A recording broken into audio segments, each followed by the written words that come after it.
Muhammad Zahir bin Abdul Karim. Assalamualaikum, salam sejahtera dan salam rahmat saya Datuk. Waalaikumsalam Wadina. Salam satu Malaysia, salam kawan Jaya. Terlebih dahulu, saya DJ Wadina Hanani dari Fakulti Raja Al-Kashi mewakili Warga Sekitar Bencana mengucapkan selamat datang, ahlan wa sahlan wa marhaban kepada Yang Berhormat Datuk kerana dapat meluangkan masa bersama kami seluruh warga SK Taman Jannah pada pagi ini. Terima kasih. Syukran jazilan kepada Datuk. Terima kasih Wadina kerana sudi jumpa saya hadir pada pagi ini. Baiklah Datuk, sebelum kita meneruskan sesi terkumpul kita pada pagi ini, sudah pasti kami ingin mengetahui sedikit latar belakang Yang Berhormat Datuk. Di manakah tempat pagi yang terdilalarkan? Wadina, terima kasih kerana pertamanya saya nak ucapkan terima kasih kepada pihak sekolah dan juga kepada DJ Wadina dan juga kepada semua pelajar-pelajar yang ada kerana sudi menerima kehadiran saya dan sudi untuk menerima ramah saya pada pagi ini. Saya sebenarnya dilahirkan di Taipei, Perak pada 13 hari bulan Januari 1968. Lebih kurang 45 tahun yang lalu. Baiklah Datuk, boleh kami tahu siapakah yang menjadi pendorong kepada Datuk sehingga mencapai kejayaan sekarang ini? Saya sebenarnya yang ada beberapa tokoh atau beberapa orang yang menjadi inspirasi kepada saya untuk mencapai, untuk berusaha bersungguh-sungguh, belajar bersungguh-sungguh untuk mencapai kejayaan. Salah satunya yang sudah semestilah ibu bapa saya sendiri.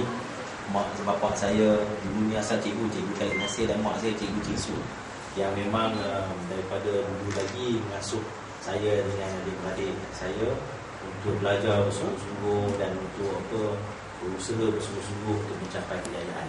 Satu lagi yang menjadi inspirasi saya ialah Allahyarham Tun Abdul Razak, iaitu Perdana Menteri yang kedua Malaysia, yang banyak membantu rakyat negara ini, anak-anak bangsanya untuk maju mencapai kemajuan. Oh, begitu. Di manakah Datuk mendapat pendidikan awal semasa di sekolah rendah dan menengah, dan selepas Datuk tamat sarjana di sekolah menengah, di manakah Datuk mengambil pelajaran? Saya mula belajar sebenarnya kalau belajar ABC 1, 2, 3 tu masa sekolah tadika dulu. Saya belajar di tadika kemas di Kampung Pinang. Kemudian di sekolah rendahnya di sekolah St. George di Taipei, sekolah rendah St. George Taipei. Selepas dulu tak ada UPSR, ada penilaian darjah 5. Saya dapat 5A. Masa itu di sekolah St. George pun yang dapat 5A tak ramai, dalam 4 orang. Satu Taipei pun tak lebih daripada 20 orang dapat 5A. Selepas dapat 5A, peperiksaan penilaian darjah 5. Selepas dalam tahun 6 saya dapat tawaran untuk melanjutkan pelajaran sekolah menengah di Maktab Melayu Kuala Kangsar, Malay College Kuala Kangsar. Jadi di sana daripada tingkatan 1 sampailah ke tingkatan 5 Malay College Kuala Kangsar. Selepas Malay College Kuala Kangsar, saya dapat tawaran daripada Jabatan Perkhidmatan Awam JPA. Saya keputusan peperiksaan pun nak kirakan agak cemerlang pada ketiga itu. Untuk tahap ketiga itu buat belajar A-levels di England, di Stafford House Tutorial College di Canterbury, England, dan kemudiannya melanjutkan pelajaran di universiti dalam jurusan ekonomi di University of Wales, United Kingdom, dan seterusnya. Lepas itu adalah sarjana muda undang-undang di University of Leeds. Sepanjang kejayaan ini, apakah cabaran serta tribulasi yang terpaksa Datuk tempuhi selama ini sebagai panduan untuk kami generasi Y? Dia sebenarnya yang saya rasa yang salah satu cabaran utama daripada dulu sehingga sekarang ialah keupayaan kita untuk fokus dalam melakukan satu-satu perkara. Kita kena ada fokus, kena ada kesungguhan, kena ada disiplin, kena ada jati diri. kita mesti objektif dalam cara kita mesti ada keazaman yang kuat. Keazaman ini kalau untuk Wahdina dan juga untuk pelajar-pelajar yang lain sekarang ini dalam tahap sekolah rendah, ialah mesti kita perkara ini, sifat-sifat ini, nilai-nilai ini peringkatnya ialah untuk membina ketahanan diri, bina jati diri dan nilai-nilai yang saya sebutkan tadi lah, supaya bila kita dah masuk sekolah menengah nanti, kita belajar lebih jauh, perkara itu sudah jadi sebati dengan kita. Saya bagi contoh, misalnya satu perkara yang penting ialah menepati masa. Menepati masa ini cukup penting dalam semua hal kan. Kita nak belajar, kita ada time, kita nak main nak beriadah, kita nak main netball ke, kita nak main games, computer games, kita nak apa pun, kita ada masa. Kita tak boleh langgar masa kita. Jadi masa itu kita kena selalu perhatikan dan selalu kita observe. Pada masa ini kita observe, kita perhatikan dan kita ikuti. Salah satu cara tabiatnya kita kena bina daripada sekarang. Salah satu yang saya buat ialah daripada dulu tingkatan 3, umur saya 15 tahun, kalau saya nak suka sangat nak jaga masa ni, ialah jam saya cepatkan. Dulu 5 minit, sekarang jam saya cepatkan 3 minit. Saya coba, itu cara saya lah. Untuk mungkin untuk pelajar-pelajar, untuk Wahdina sendiri pun mungkin ada cara sendiri bagaimana kita nak bina dia. Itu perkara yang dibina daripada kita. Itulah cabaran-cabaran yang ada, kita kena jaga. Sumber besar program kami itu bukan sahaja pada kami di sekitar Menjana, tetapi juga pada masyarakat. Bagaimanakah Datuk dapat membagikan masa bersama keluarga, rakan kawalan, serta tugas dan tanggungjawab Datuk dalam konteks kerja? Itu satu soalan yang cukup baik sekali lah. Bagaimana nak membahagikan masa, macam saya tadi dalam soalan tadi kan, kita perhatikan masa kita. Satu yang kita kena faham ialah tanggungjawab kita. Kalau macam saya ada tanggungjawab saya sebagai seorang wakil rakyat, sebagai ahli exco, sebagai pemimpin masyarakat. Tapi waktu yang sama saya juga tanggungjawab sebagai seorang bapa, sebagai seorang suami.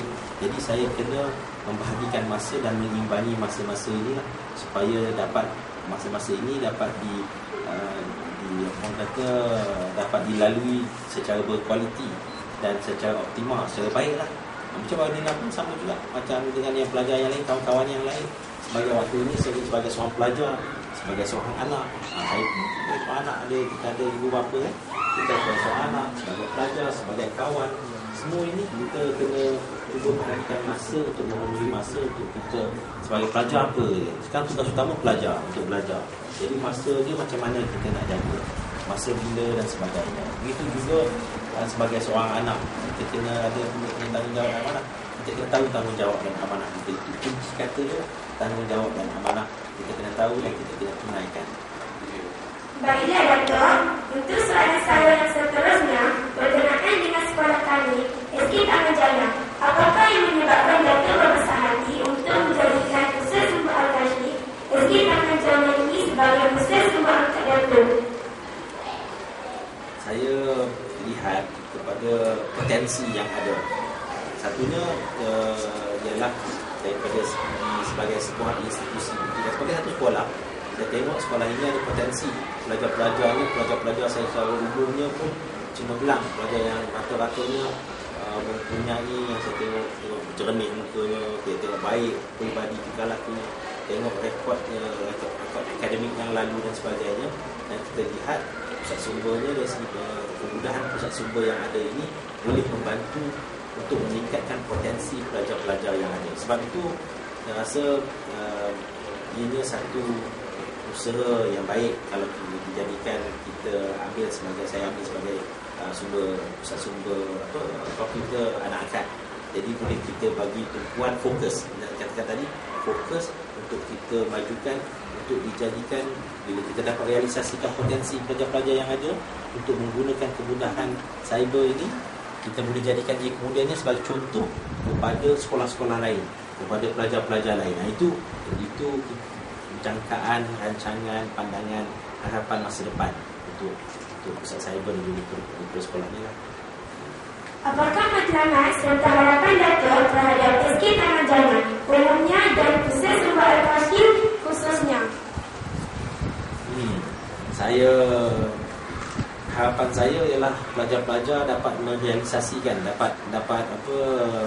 merealisasikan potensi yang ada, semua cita-cita yang ada, kebolehan yang ada ke peringkat yang tinggi sebaik mungkin, dan juga dapat menggunakan semua kemudahan, bukan saja pusat cyber ini tetapi juga pusat sumber ilmunya dan lain-lain sekali kemudahan yang saya lihat banyak yang dibangunkan oleh pihak sekolah, supaya kemudahan-kemudahan ini dapat beri manfaat dan faedah kepada semua pelajar.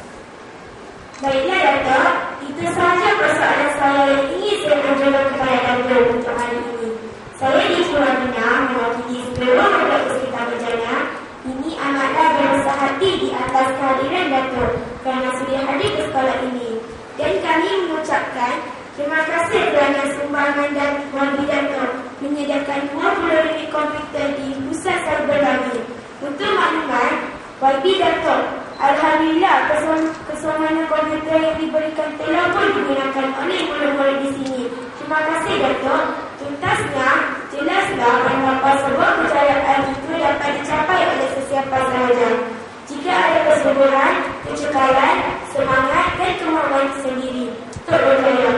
Bak kata berkata, pada dia percakapan memasangkan Dato' Sabunya.